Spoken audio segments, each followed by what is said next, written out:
we go. Lovely. So, welcome everyone to our first Opera Insight in September that we've been running since April, which is really, really exciting. And we have the wonderful Roderick Williams with us this evening, which is amazing.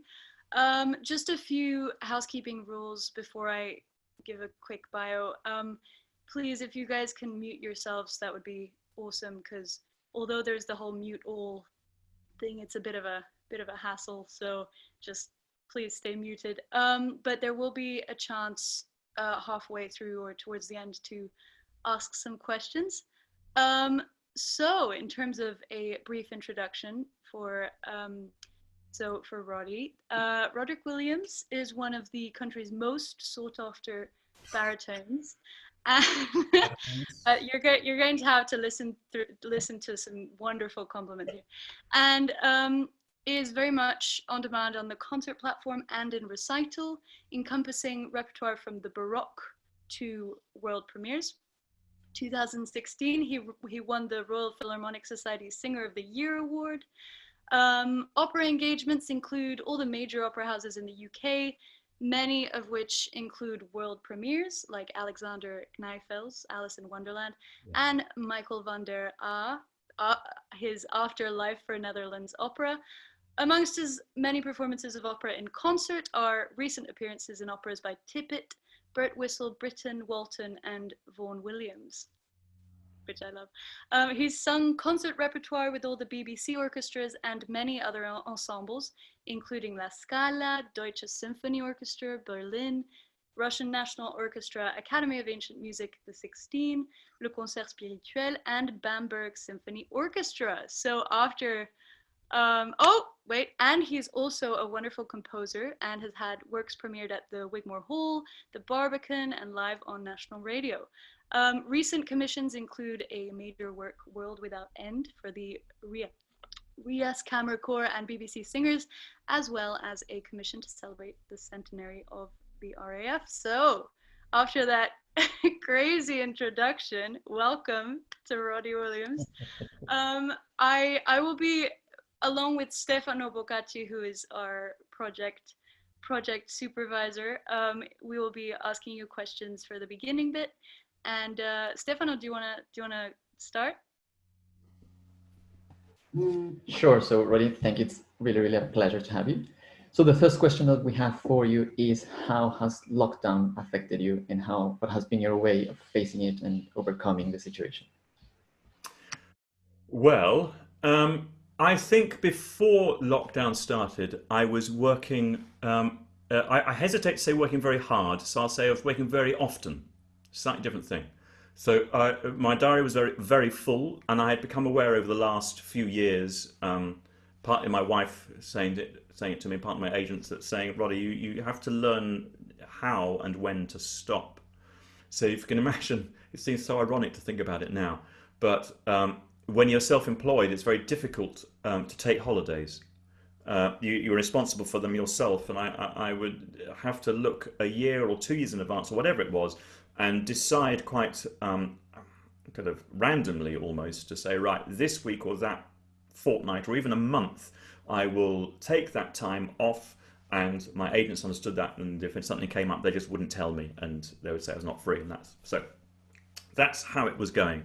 Even and understanding also that this is in response to being offered really lovely things. I mean, that list that Sophia read out there, just lots of people ringing up and said, what I do for this nice thing with that lovely orchestra and this wonderful conductor, or whatever it was. And it's very difficult to say no to such things because I enjoy myself so much doing it. So I was aware that I needed to find a way to stop in order that I didn't burn out and I didn't stop enjoying it. And I've never stopped enjoying it. So, it's just one of those things. But then along comes this situation that we all have where the entire globe stopped. And I'm sure you don't need me to say this, but I will say it nonetheless. If you stop country by country or city by city, then you're sitting there watching other people getting on with life and performing and doing wonderful things. And that way lies jealousy. And you sort of think, God, I should be doing this. And also the puritanical work ethic of thinking I should be working. But when someone presses pause for the entire globe, there's nothing we can do but sit back and go, oh my God, it's all stopped. I must learn how to enjoy doing nothing. And that was pretty seismic for us all, certainly seismic for singers. Uh, you know, when you get a cold, when I get a cold and I can't sing, one of those non-singing colds, I sometimes end up thinking, God, if I can't sing, if I'm not a singer, then who am I? What am I? And you have those sort of existential long dark nights. You sort of think, oh my God, it's never going to happen again. I'm going to have to retire. Oh my God. Uh, and so this coping with not singing and not being a singer was initially a bit of a mind. And there's a word missing there, which I don't think I should say because we're being recorded, but you know what I mean. So it's just initially a little bit hard to cope with. And then, partly, as we all remember, because April and May was such beautiful weather, certainly here in the UK, it was such beautiful weather, that really helped to get a sense of perspective. And I was here with my family. My 3 children are all grown up, but they all chose to come back and spend lockdown with us. And that is the first time I've spent consecutive nights in my own bed with my own family since they were born. So I'm probably racked up about 75 or 80 consecutive nights in my own bed with my own wife. I mean, think about it. It's just extraordinary. And all while watching the news and seeing how people are suffering elsewhere, how people were pulling all-night shifts. And again, you don't need me to say it, but just for me to be aware how suddenly blessed I was to have this time of repose and reflection. It's like in another job that isn't self-employed, you could apply for a sabbatical. And so that's what this turned into. And I stopped singing completely. There's none of this sort of daily practice to keep everything going. None of that. Right out the window. And I just enjoyed life and enjoyed being with my family, even when we started arguing, but we got over that. I mean, that's a great thing, to be able to argue with your teenage children, post-teenage children. And rather than everybody storm out, we had a bit of storming out, but know that the next day you would be around the breakfast table again. You need to fix it. You have time to fix it. It was really interesting, and we've all of us benefited a lot from that. This is, by the way, I did warn everybody that I can talk for Britain, so this is still the answer to the first question. So when it gets to half an hour, stop me. But so on so many levels, it was useful to stop. And now, all these months later, of course, we are all super hungry to get back doing it again. And one of the main things that I knew from the beginning would be a truth that is obvious to us now is that music has to be live at its core. All these businesses around the world who've discovered that they can do so much by Zoom, and they don't have to send people on expensive flights and go to expensive hotels to meet. They don't necessarily have to do that. They don't even need to have an office. They can reinvent themselves in different ways. That's been really amazing to watch the world, the business world, come to terms with that. But in the arts world, we have done all these remote things by Zoom, and it's been fun. And I just miss making music with other people in the room. And the projects I've done since June, the first concerts I had coming back were in June. And then that was just with me and a piano. And then I've done 1 or 2 things now with small orchestras, and the orchestras are getting larger. And each time that I'm in a room with other human beings making the air vibrate around me, that I can feel the air vibrate as well as hear it, it's a teary moment. I tell you, I warn you. It's really impressive. So it reminds me once again that what we do is essentially a live experience. Right, what was the question again? Was kind of there? So which one was your way of overcoming lockdown? I am also a positive person. You can probably tell. So I will find the positive in anything. I don't think I had more than a few days when my wife said, "Oh, Roddy, you seem a bit down." It's not to say I'm a Tigger, I'm bouncing around all the time, but there are various things that have given me a great deal of hope through this. But I often say to people when it comes to recording, particularly if you're recording with just a voice and piano or very small numbers, that you need to keep your own energy up and you keep yourself positive. And it's something that I believe and kept doing through all these past few months is to accentuate the positive and keep looking at that rather than getting hung up on the negatives. And so as I speak to you now, I'm looking out of this window at the back garden, and the sky is blue and everything is still in green leaf, and I sing about that so much. So I'm looking at it and it feeds into my soul. Whoops. And it's just, it just wants to make me go out there and fight another day. Yeah. Well, that's an incredibly hopeful message. I know I could definitely use a couple of those words. But so now we've kind of covered a bit of the present, and so now going back to the past, what was your journey into opera? How did you get into this crazy world? Okay, sorry, this is going to be another long one. Okay, here we go. I trained as a choral singer in a choir when I was a boy. My older brother was the head chorister at Christchurch Cathedral in Oxford, and I went to the same school as him. I followed in his footsteps with no pretensions to sing particularly or whatever. And as a university undergraduate, I then went to Magdalen College, Oxford, down the other end of the High Street in Oxford, and sang there. So my training was to be a sight reading animal. That's what it is. To daily services, you read the music, you bin it, read the next bit, and it hardly touches you. Except I love my music. Music did touch me, but it was the reading of it and the enjoyment of getting things right. The more difficult, the better.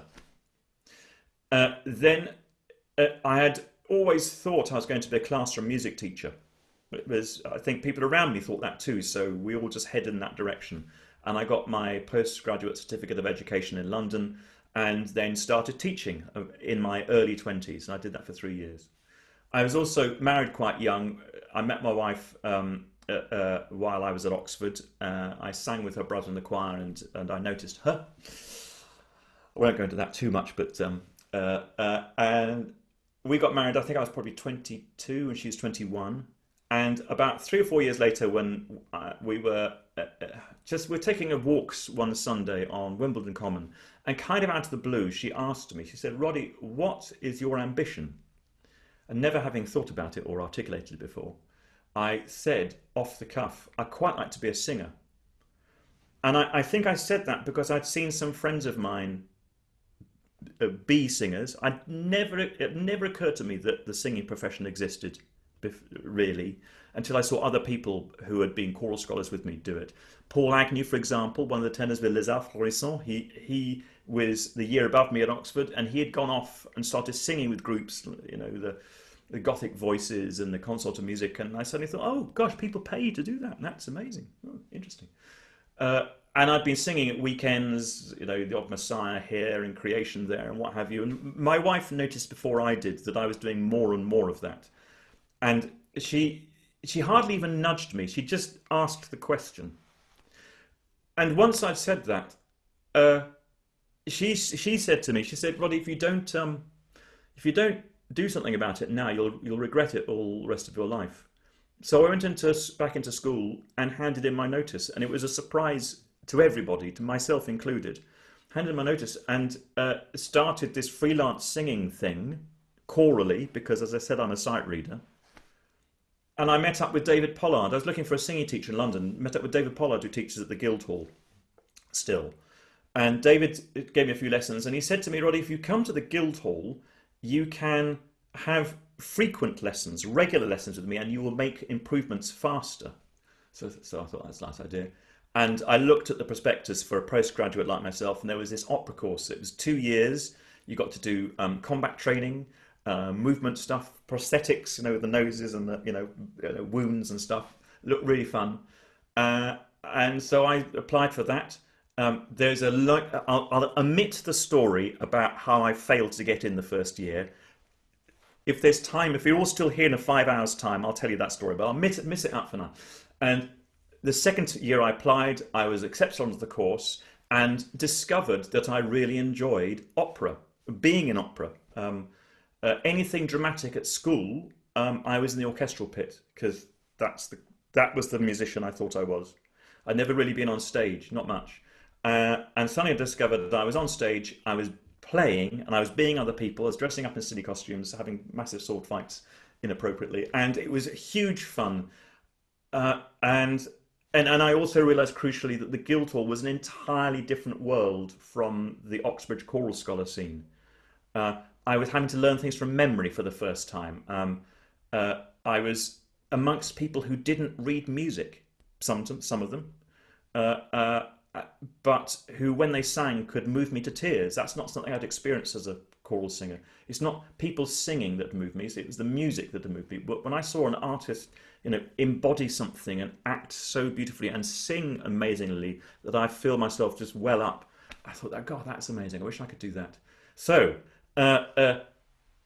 I was at the Guildhall when I was 29, 30, 31, and my first daughter was born just towards the end of my time there. And so I became a sort of family man at that post-Guildhall. So I started opera singing pretty much in my 30s and have been doing all those parts of my career for the last 25 years, as it were. But, so that, as I say, sorry, it's a long answer. But that's the rough shape. And I went into such detail about that because each person here who has come into music will have a different route in. And it sometimes confuses me when people ask me, so, what was your route into opera? How can you give me an advice?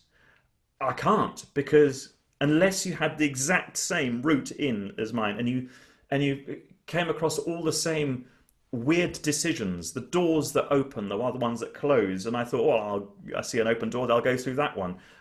It's such a complete mess of random decisions that when I look back in hindsight, I see a career path. And at the time, looking upwards, I saw just lots of doors, as I put it, or I'm mixing metaphors here, but you know what I mean. So it's very, very difficult to give advice in that way.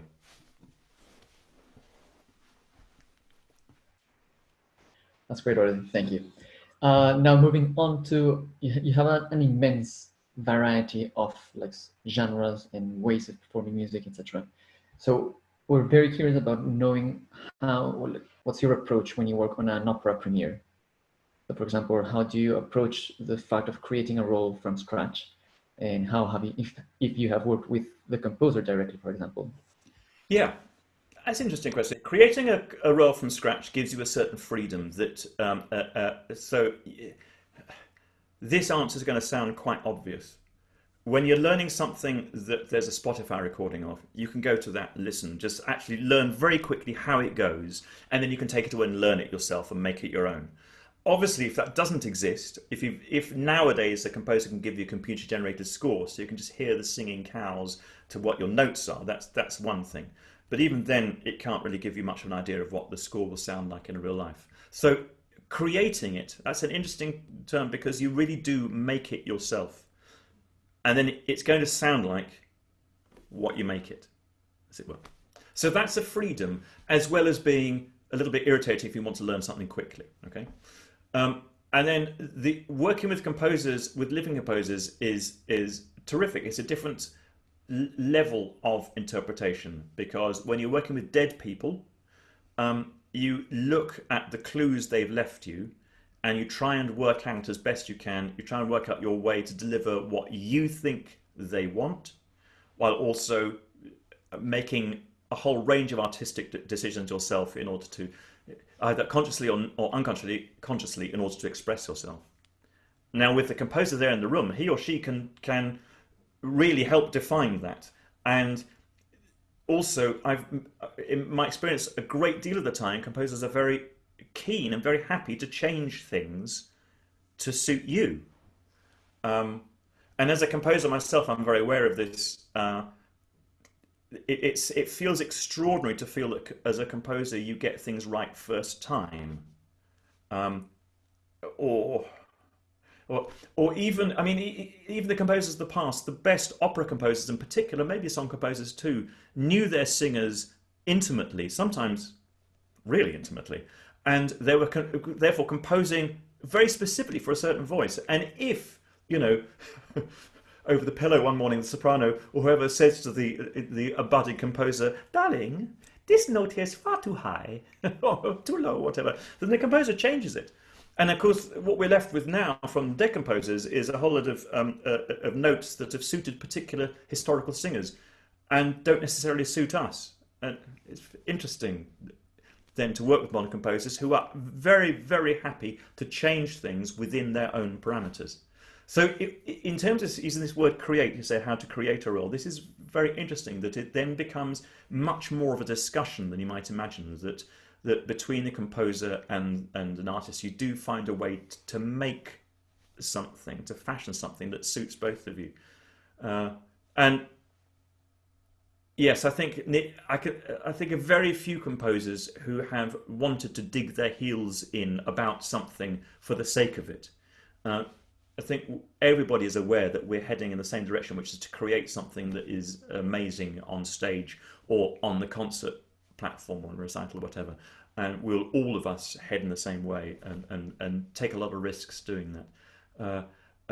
And that I find really rewarding. I think it's partly because I'm a composer myself, so I'm aware of the amount of effort and soul that composers have put into it in the first place. So rather than just turn up and say, this is impossible, can't do this, page 3, this I can't do this in one breath, rubbish, you know, I'm not going to say that. I want to be collaborative, and we're going to build something together. Yeah, that's I think a good approach. A kind of the collaborative side is a privilege when you're creating something. So it's good to hear it from someone who's experienced it. Speaking of the collaborative composition side, you mentioned your career as a composer, and I was just wondering if you wanted to develop how that began and how that kind of coexists alongside your singing career, and what it is you most like about it, or what challenges you face. The floor is yours. Yeah, sure. If you are the sort of musician who writes stuff anyway, then it seems odd when anybody else is bemused by it, because it seems so natural. I don't think I'm the sort of composer who writes string quartets and puts them in drawers. You know, writes to express myself out of some urge to be a creative artist. So the flip side of that, the opposite of that, is that people ask me for something and I write it for them. Boom.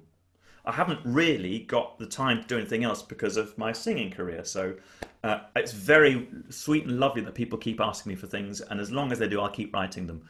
I might ask myself to write something. If I've got a recital that needs a particular junction but from one set of songs to another, or as often has happened in the past, when it gets to sort of encore time or the last few pieces in a program that just needs to be a bit lighter, I will often write a skit or something like that, which is quite disposable. You know, sometimes it will be to a text that's pertinent for a very particular situation. So I'll write it. It's very easy for me to do. I'll write it, and I know that I'll probably never sing it again, and nobody else will, because obviously the situation, you know. So that kind of happens, and it's easy. But the sort of composition I do, I would class as hobby composition, in that a lot of singers I know have a hobby of some sort. Something to fill the time when you are waiting. There's a great deal of waiting, particularly in opera, but when you're traveling on trains and planes, if that ever returns, when you're in a hotel room and on the day that you're not called, I mean, there's a huge amount of waiting. So people do different things, watercolors, golf, you know, walking. I mean, you know, all of us, you've all got things that you call your own, and some of them turn out to be really extraordinary. I remember Roderick Williams talking to me about Florian Bush. They were doing a recital series in the States, and Roger would go off and do his watercolors. He's a watercolor artist, and Florian would find some helicopter pilot, drop him off some mountain, and he would ski down. You know that. And then they meet up in the evening for the recital. And I went, oh, what did you do? Oh, I got dropped off a mountain, you know. So for me, composition is a little bit like my being dropped off a mountain golf sort of area of things. When I'm away from home and I'm in a hotel, then I have the time to concentrate on something. And maybe you all know that feeling of getting so engrossed in something that 3 hours goes past in 5 minutes.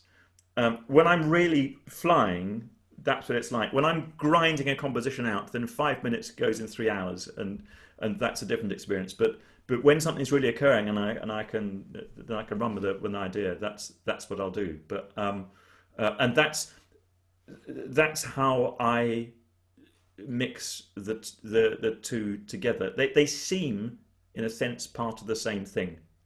And I often, when I'm talking to singers about how they approach a piece of music, I will often appeal to them to consider how the composer made the decision. You know, when you look at a piece of music, it's finished, generally speaking. And it seems so strange to think there was a process where the composer got up to bar 55 and then needed the toilet or something and got up, and the thing remains empty, just this bar just trailing off into nothingness. It's like I saw a facsimile of Winterreise, Schubert's Winterreise, and to see this crossings out on the page, you know, think, what did he cross out? Oh my God, shoot, that was Schubert. He crossed out his own notes. Oh my God, it's genius. But everything at some point was unfinished and had a journey, and then had different decisions made about it, had revisions, and it kind of lives in that way. And that's so for a singer to come across a piece of music and think, oh, that's a really awkward interval, I can't pitch that note. And I'm thinking, well, why did the composer want you to have an awkward interval on that word right now? Why? And when you can begin to see it from the composer's point of view, sometimes you can unlock something, a reason for yourself to make something work. It may not even be correct, but it at least gives you a window into why choices are made. And then, yeah, anyway, tra-la-la. I'm repeating myself now. That's amazing, Roddy. Before changing subject, I want to get a little bit more into your composition side of life.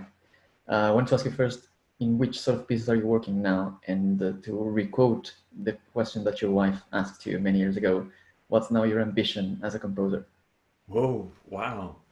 Okay, second one's going to take a bit of thought, so I'll leave that question going in the background. I'm working at the moment on on different choral pieces.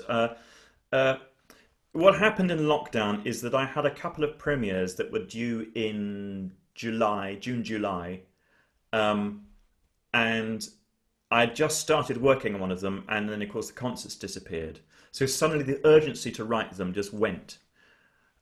So one of the pieces I haven't even started, the other one's about a few minutes long and just trails off, like I was just describing, it just trails off. And every time I work back in it, I think, oh, that's quite nice. I haven't yet got the urge to get back into it. That is self-discipline, and I know I'll have to do that. Now, in the meantime, all sorts of things happened as a result of lockdown. People asking for pieces that they could, arrangements or even compositions that they could do remotely to suit this situation. So I had to put the current stuff to one side and go back and start immediately on these new things, which were very fresh. Just the idea that people would make music out of them is the spur I need to get going again. There's nothing like a deadline, as you will remember from your essay days. There's nothing like a deadline really to focus the mind and make you think, right, I got to crack on with this. And you know, I don't profess to be the world's genius composers. You know, we can talk about A-list composers and B-list composers and then maybe C-list composers. I'm not going to say where I fit in the alphabet, but it's not that near the top. But I'll tell you one thing, and that is that I can finish a piece. And I can finish a piece to a deadline. So my tagline would be Roderick Williams, composer, never missed a deadline, irrespective of quality. You know, it may be a pile of old whatever, but you will have something to perform when it comes to the day. And the thing about that is that then I can be objective. Once it's written, I can take a step back and as a musician, not a composer, as a musician, look back on it and think, is this any good? And when I realize that something comes up short, then I can change it. But if I get stuck in the creation process in the kind of doubt area of this is just a pile of old cheese, I just should bin it and start again, then I've got nothing to give someone. Okay, so that's a long answer to question 4A. Now question 4B, ambition. Now we're in a really difficult place here because like I said before, I look back and I see a pattern, but I look forwards and I don't see patterns very well. This is a long-winded answer of saying that I don't really have ambition. Um, uh, I'm I love the life I lead. I love its slightly random nature. I love that people ring me up and ask me to do things, to sing things or to write things. And the people who ask me are wonderful and long may that continue. At some point soon, when I say soon, 10, 15, 20 years, who knows, maybe longer, that will naturally come to a close. And I will naturally retire as a singer and maybe compose still or teach still a bit more, but that naturally will come to a sort of end. All things do. Because I'm in my mid-50s now, I'm much more aware of the end game than I was in my 30s. I think that's entirely normal. But in terms of what do I need to achieve in the time that's left to me, I don't know.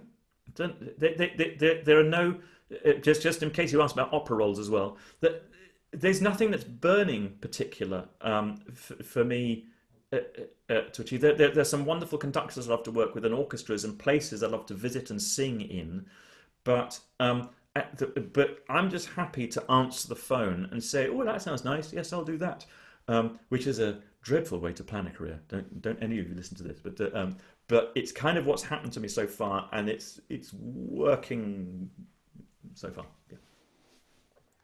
Well, that's a Oh terrible. my, no, it's kind of funny because you mentioned earlier how, looking back, you see the career path, and at the start it's kind of like, what am I doing? I feel like I'm kind of at that stage, so Yeah. it's nice to know that there can be an Yeah. outcome at some point. Let Um, me just comment on something very specific on that. I was talking about this in a shared Q&A once with a friend of mine, and he looked at me. Oh no, I tell you what, it wasn't. I was thinking something slightly different. It was with a particular journalist, and I was speaking in these terms, and she looked at me rather quizzically and said, "What do you mean? Of course you can plan a career." And she lists off a number of singers who have an idea, right, by the age of 25, I want to have sung here. By the age of 35, I want to have sung at La Scala, Milan, and then the Met, and they know exactly where they want to be by when. They've got it all written down and plotted. That's just not me. I don't understand how that works. I don't understand how you can make the Metropolitan Opera casting cast you. You can sing to them, sing nicely, and hope it works, but you can't make anyway. But that's my way through life. Other people have different ways. yeah, it is still a very useful insight to, to have.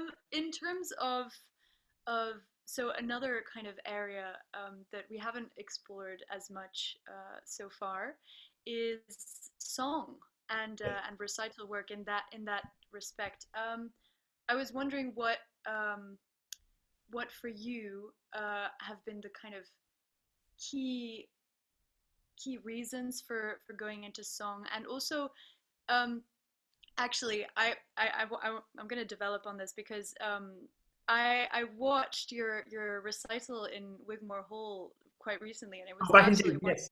yes, yes. Yeah, in June, and I was really intrigued and um, thought provoked. I don't know if that's even a That's a good term. word. No, I'm having that. That's good. In terms of your choice of performing Frauenliebe und Leben, which in English is a woman's life and love, I believe. Well, woman's life, love and life. And I was wondering if you had any thoughts. I'm sorry, this is a very long question, and That's good. You'll get a welcome to very long go. answer. Don't worry. Good. That's what we like here. I was wondering what socio-political thoughts you might have on the genre, and maybe if that contributed to your decisions to maybe also focus on that in your life as a singer. I'll start with song in general, and I'll get onto that in particular. Um, when I was a choral scholar, we had a wonderful singing teacher who happens to be in a care home about 10 miles away by complete chance now, called Janet Edmonds, and she looked after the choral scholars, and she gave us singing lessons. And of course, we were mostly, I speak for myself, hungover most of the time, and just wasted her time. But she persevered, and she would teach us with song, the songs that she had sung during her career as a mezzo-soprano. So she introduced me to a lot of Brahms. It just comes off the top of my head, the things I worked with her, and all sorts of things that at Schubert, and which I met kind of for the first time there. Because as I say, I was concentrating as a choral singer on the Magnificat and Nunc Dimittis and the daily service and the anthems, and quite narrowly in that way. So I'm not quite sure at what point I became more and more aware of the canon of art song that was out there, that was available to me. But it was just one of those other things that naturally seeped into my life. And before I knew it, I was applying for one or two of those artistic schemes that you could do then. What is now Making Music used to be called the National Federation of Music Societies, and they had an award which I won once. It's a scheme to go and give recitals as well as concerts here and everywhere else. So I actually learnt in my late 20s, early 30s. I learnt about giving recitals and travelling to far-flung parts of the country and singing to people on a wet Thursday evening and programming and all that sort of stuff, and communicating. And the music, of course, excited me. I wasn't into Fischer Disco or anything like that. I hadn't come across Graham Johnson as a life force. I didn't know about it. I was ignorant of it. And I slowly began to assimilate all this and think how wonderful it was, and program a lot more of it. My mind's jumping around so much to try and catch different things. I will say that one of the reasons why, as lockdown begins to ease and concerts begin to happen bit by bit, one of the reasons why I am receiving some of those opportunities is because I sing opera and concerts and recitals and I record. It's what someone described to me as a portfolio career. I thought, oh, it's quite smart, I'll have that. So it's a portfolio career. So I can do a little bit of everything. And consequently, when the jobs come, my name is somewhere at the top of the list, because I will do all of that. So that's quite handy. Some of my opera singer friends haven't performed at all in this last 5 months and have very few prospects of performing in the near future. You know, I feel for them hugely, but I'm just aware that I am lucky in that I do lots of things. So one other little thing just to point out is that I happened on the scene at the perfect time for recording, because NSOS was going through a process of recording, it seems to me, all of Western art song, A to Z. And at one point they needed someone to sing them a lot of English song, to record those. I was there just at the right time. I picked up the recordings of the Finzi song cycles, and then that led to the Britain song cycle, not song cycles, the one Britain song cycle, the baritone and some folk songs. John Ireland, George Butterworth, I can't remember any others, and so suddenly I became synonymous with English song. That was not my intention. That was a happy accident. And then whenever anybody needed some English songs sung by a baritone in this country, they would call me, and it was great.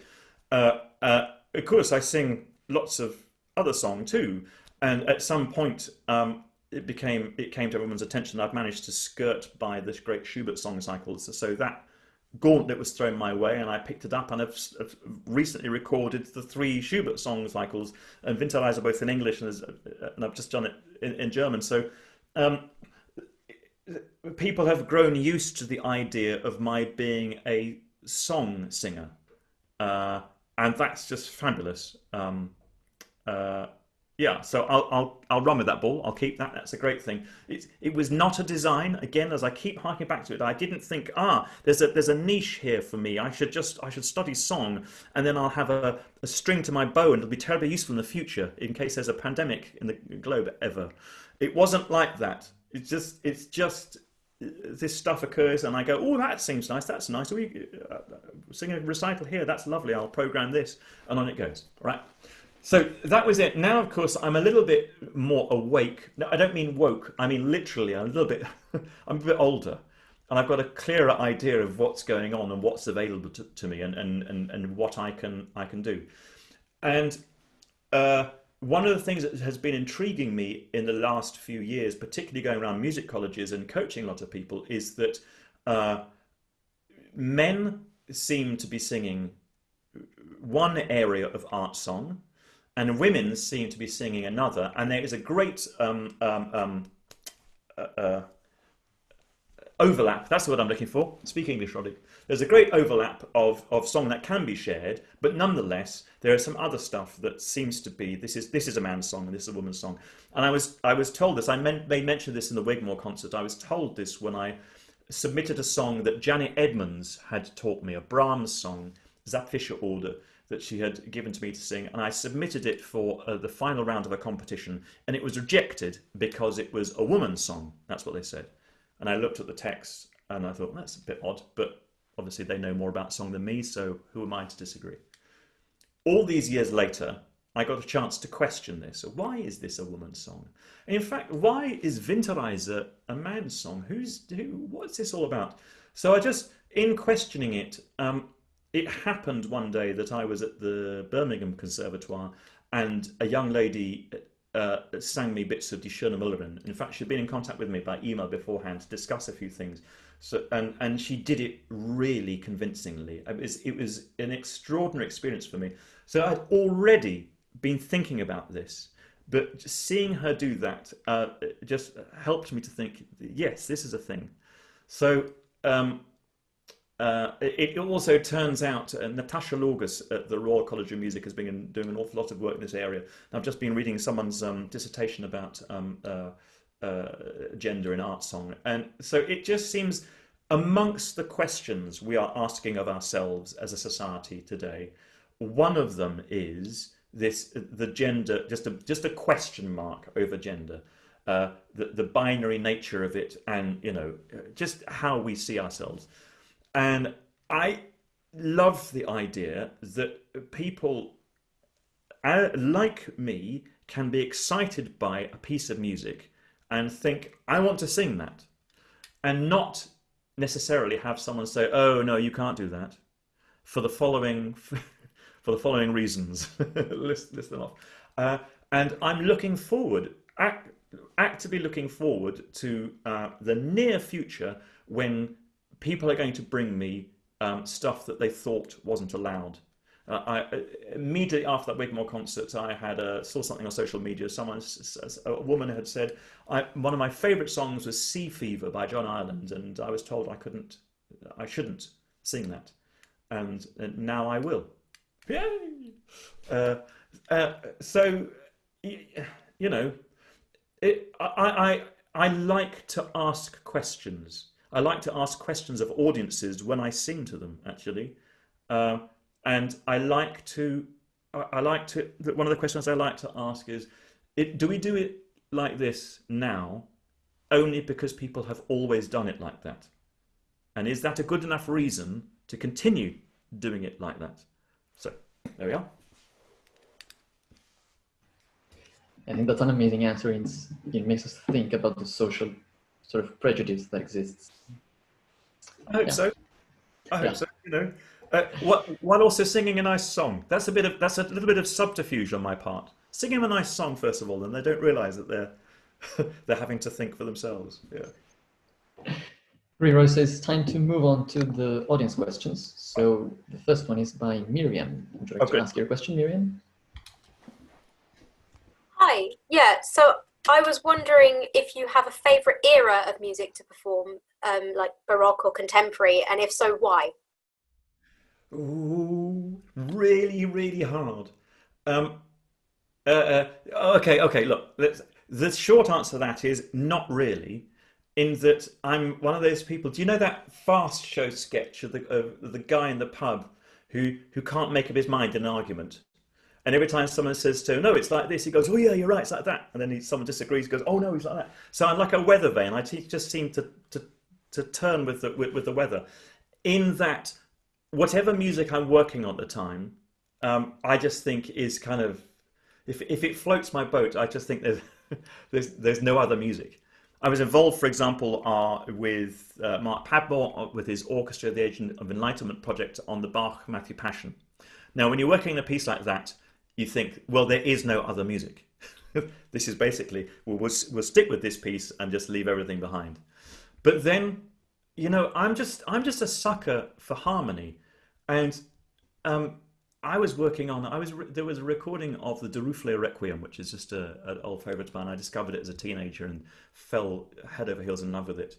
And they were I was waiting to do the baritone solos, and they were recording it down the other end of the cathedral.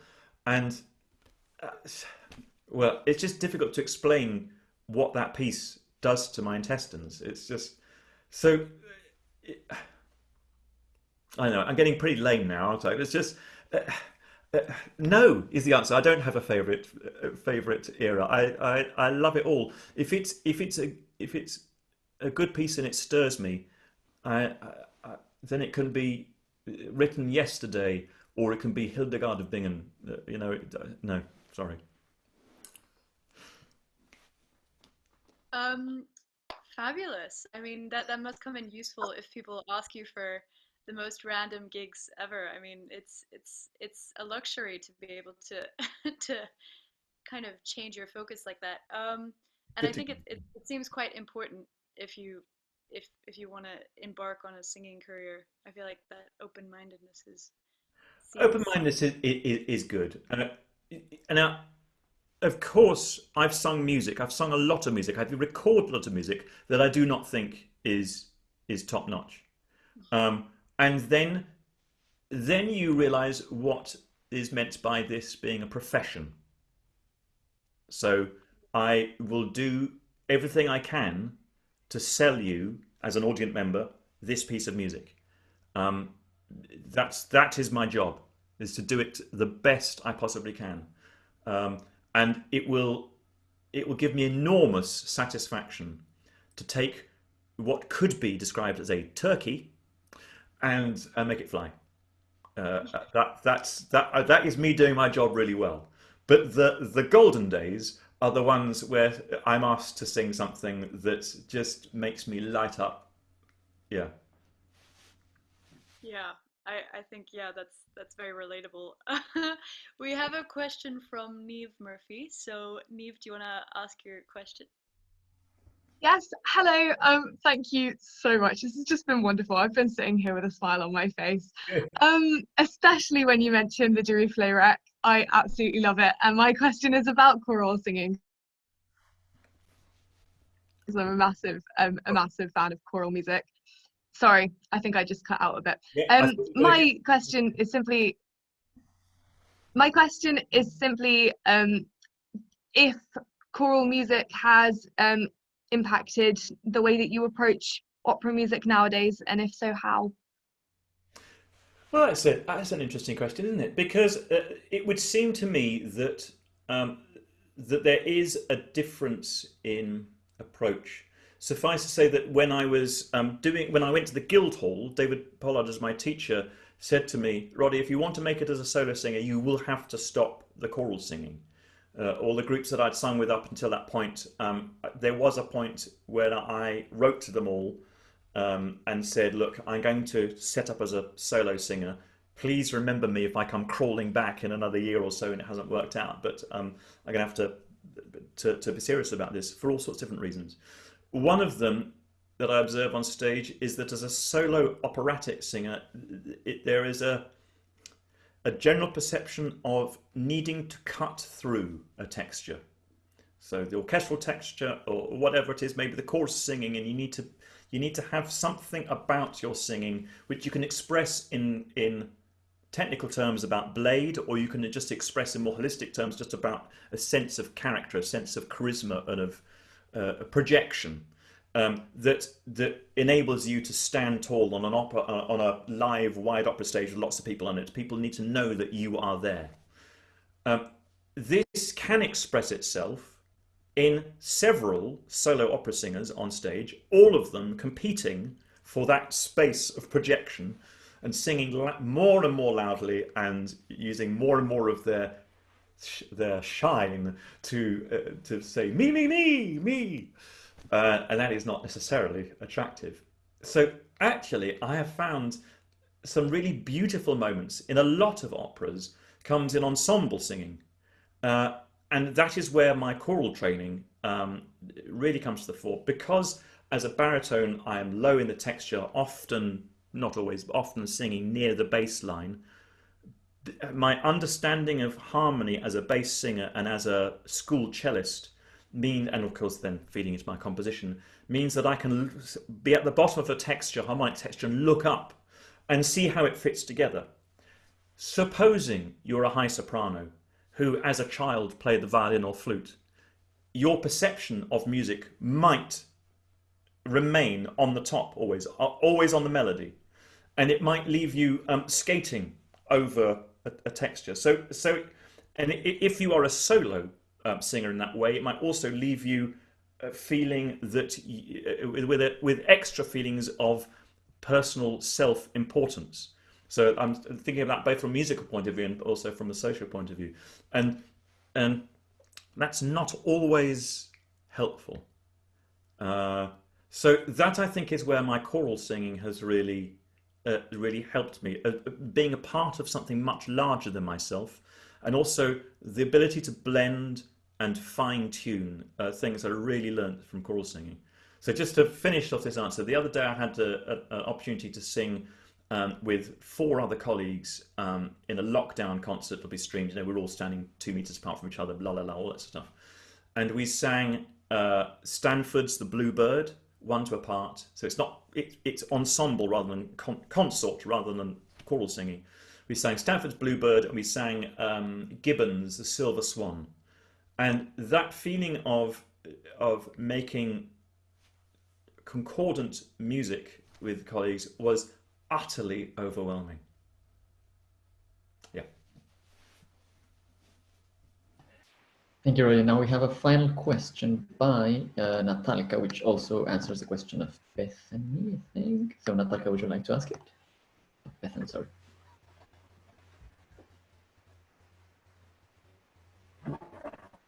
Stage fright. Hello? Hello? Hello? Hello? Hello, I'm still here. Oh, yes, sorry. hello. You briefly froze, but is that you? Oh, yeah. Just quickly before I go out again, I was just wondering, you mentioned earlier that you applied once to Guildhall and then a second time, and that made me think, how have you dealt with rejection, mainly at the beginning of your career? And also, I was just wondering if there was something in particular you might have worked on between the 2 applications, because I've just done a music undergrad at a university and I'm thinking of taking a gap year or 2 before applying, so yeah. Sure, sure. I'm now of an age where I can often appear on panels rather than auditioning. And it's fascinating to see this audition thing, or just, you know, applying for things this process from the other side. And it really is interesting to see people come into the room and before they've even got halfway to the piano, you think, oi, oi, this is going to be a disaster, or vice versa. You know, we judge people very, very quickly. And it's interesting to see when you are right and when you are wrong with those judgments. It's what I would describe as a Susan Boyle moment. You know, everybody thinks, oh, it's going to be a comedy number. Actually, turns out to have really something extraordinary. So anyway, and you all watching this today, remember this, because your time will come to be on a panel somewhere, and you will see hundreds of people come in, and then you'll know exactly what I mean by that. So, in a nutshell, for me, in between those 2 years, it was memory that lost me that first audition. I don't think I'd realised. I don't think it was actually stated on the form that you meant to do this pile of audition pieces, stack of things from memory. So I went in and not exactly sight read. I had looked at the music briefly beforehand, but I could have sight read my French aria, my Italian, and my oratorio number. And on the way out, the lovely, dearly departed Johanna Peters, she said to me, "Mr. Williams," she said, "do you have trouble learning music?" And I said, "No, I think I've just shown you." And it's only when I went out the door that the pianist said, "Roddy, I think she meant from memory." I think, And actually I did and still continue to have trouble learning things from memory. My memory is certainly not watertight. And much hilarity has ensued as a result of that on stage. So, so that was a very specific thing, which doesn't help you so much because you won't be doing such an obvious gaffe, presumably, unless you are. But rejection, yeah, sure, I had a lot of rejection in my early career, and my mother is Jamaican, and her outlook on life is that it's not that everything happens for a reason. It's not so much that, but just everything that happens. The rejection from this company is wonderful because it meant that you were open to take up that offer, which turns out to be the best possible thing that could ever happen.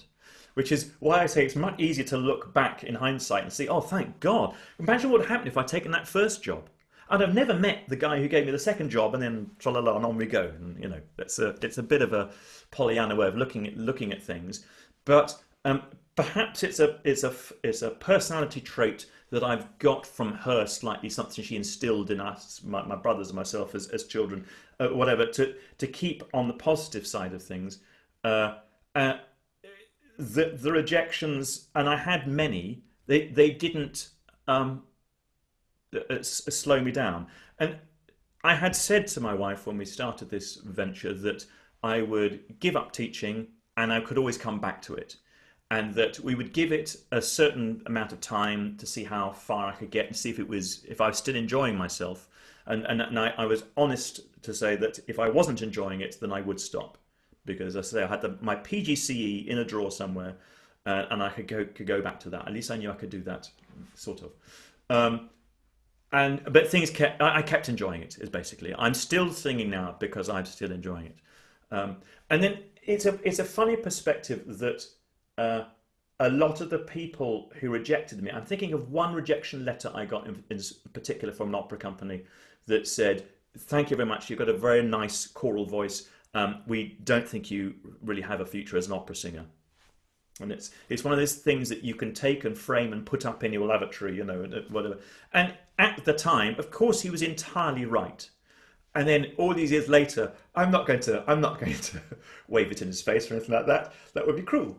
A lot of fun, but that's kind of normal as well.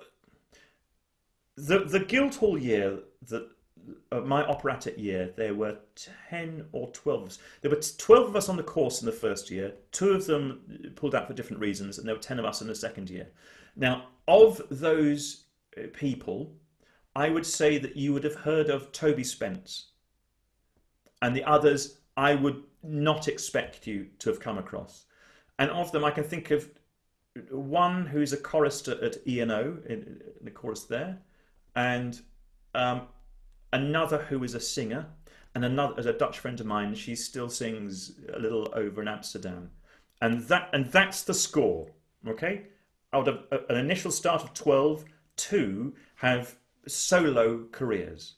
Now that's not to say that the others have failed.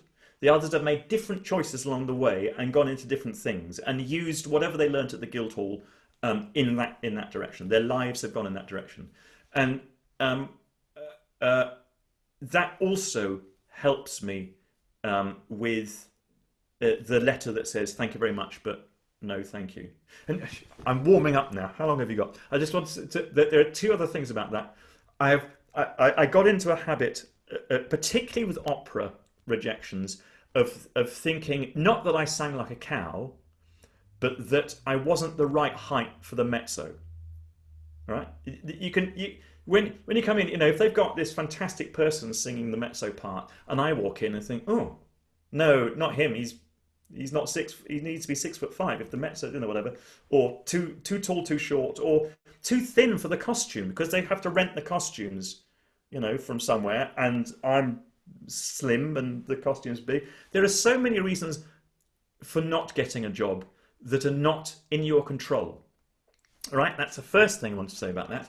And the second thing I want to say that, and I don't often refer to this in an interview at all, but there's BLM is happening around us. There's this background a conversation that is happening it is instigated by a different generation from mine, because my generation have dealt with things differently, and I've been sometimes asked, do I think I lost anything because of the colour of my skin? And the answer to that is, how the hell would I know? Because unless I'm on the audition panel and I go in and someone says, "Oh God, oh no, not him. we can't have him." No. I mean, how would I know? In fact, I think I can be pretty sure that a lot of opportunities that have come my way have been because I walked into the room and someone saw the colour of my skin and thought, "Oh, thank God, at last, right, we'll have him." And if Sophia listed a lot of accomplishments in the past, but you could look back at some of those and say, I wonder if the colour of his skin may have had something to do with that, for which I can only be grateful. Thanks, Mum. But in terms of rejection, I do know one. I can think back 20, 30 years to a tenor friend of mine, who I shall certainly not name. And we were together. He had founded. No, he had not founded. He was part of a black opera company that had founded and that had been founded. And I remember him saying to me at one point, he said to me, he's a tenor. He said, the strange thing is that nobody gives me any work. He says, I think it's because I'm black. Maybe not. Anyway, but certainly my own experience is that, and you must never know who that was, by the way, because I shall change the names in order to keep him or her identity secret. But you've got to be able to do it. You've got to be able to sing to such a way that you get the next job. And if you find yourself in a position some years from hence when you're not enjoying it, don't do it. And that applies both if you have had so many rejection letters that you've got dossiers full of them, or if you're at La Scala. If you're not enjoying it, just don't do it. Do something else. Wise words. Wise words. So we've had an absolutely amazing hour speaking with you, but Stefano and I have one more question that I was wondering if you had another 5 minutes to... Of course I have. The great thing about this pandemic is nobody's going anywhere. Yeah, that is unfortunately very true. Yeah, so basically we were wondering if, well, and this is something that's very dear to the mission with the National Student Opera Society, and actually Izzy, who's here, who's in charge of all of this, she kind of suggested it, and it's a good question. How do you think opera could improve its accessibility to young people, and maybe in a sense, like, even if it's simple ways that you think have already started happening, or things that you think someone hasn't even thought of before? Do you have any thoughts? That is interesting, isn't it? Because we all know, don't we, that every opera company, big or small, has departments of people who are asking this question and you know, slogging their guts out to find these younger audiences. And when I started recital singing, he said, changing the question slightly like a politician. When I started recital singing 25, 30 years ago, and I took the first look at an average recital audience in this country, I thought, my God, in 10 years, they'll all have gone. I'm sorry, but you know, they'll all have passed on, and who am I going to singing to in 10 years' time? And 10 years later, and 10 years after that, and you know, the audiences are still there. The classical music audience just keeps renewing. At some point, maybe when they get their bus pass, they think, oh, I should go to more classical music concerts now. And they keep turning up. So, little devil's advocate, quiet whisper into the corner, do we need to attract young audiences if the opera audience is there in the end and they keep on coming? Opera seems to be very well attended, generally speaking. I mean, I'm anecdotal evidence here, so I might be wrong, but you know, I sing at Garsington and Grange Park and E&O and Covent Garden. They don't seem to be performing to empty houses. So, there's it's just a thought there. But I'll bin that thought. That's not necessarily my thought. It's just a thought. But what young people in opera, like I've got 3 kids. And the middle kid, my middle daughter, she said to me when she was going through a slightly rough period as a teenager, she said to me one day, Dad, you do realise that classical music is very boring. And I said, yes, I know. Yeah, you know, obviously I know. Don't tell everyone. It appeals to some people. I'm one of them. And therefore, when... It's difficult to be evangelical about something that moves me so strongly. All I can do is put it in the way of as many people as I can and hope that the ones to whom it will speak will be there to catch it. What seems to me criminal is the idea that there are people who could be touched by the music that I love, who, for whatever reason, are not put in its way. That someone somewhere, maybe them, it may be people around them, think that classical music, the music that I love, the bit I love, is not for them. It doesn't belong to them. You know what I mean? Whether that's to do with where they live, or how much their parents earn, or the colour of their skin, for whatever reason, the idea that they don't get their chance to enjoy what it is that I love, I think is hugely sad, and that needs to be changed. So there's a discussion about about the teaching of music in this country that's going on at the moment. Now I can do whatever I can to put music in front of these people, and I do that with the Schubert in Schools project. I'll bore on about that another time. But any taxi driver that has ever asked me, so what do you do? And I say I'm an opera singer. And they say, "Oh yeah, opera singing. It's not really my thing." I do count that as a bit of a loss. But less so if they've been to an opera and they just didn't enjoy it very much. That's absolutely fine. But if they say that, never having been to an opera or never having really experienced classical music, I think that's really sad. And any taxi driver who says that and says, "Oh, but I love Pavarotti when he sang the 3 tenors. I like the 3 tenors, but I don't like opera."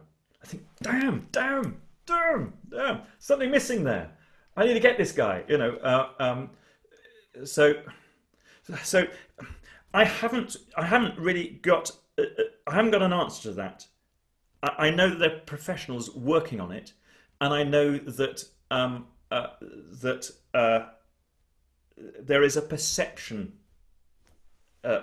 gap about opera and classical music that is holding it back in a way that it wouldn't be, and that it shouldn't.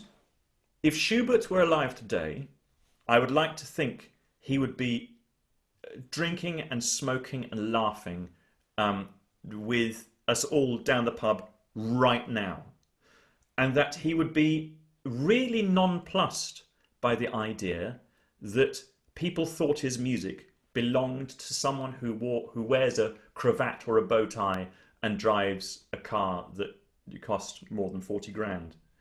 I think he'd have real trouble getting his head around that as a concept, because he wrote for the pubs and the sound. He wrote beautiful, extraordinary music, but he was able to encompass the people he drank with right there, right now. Get in.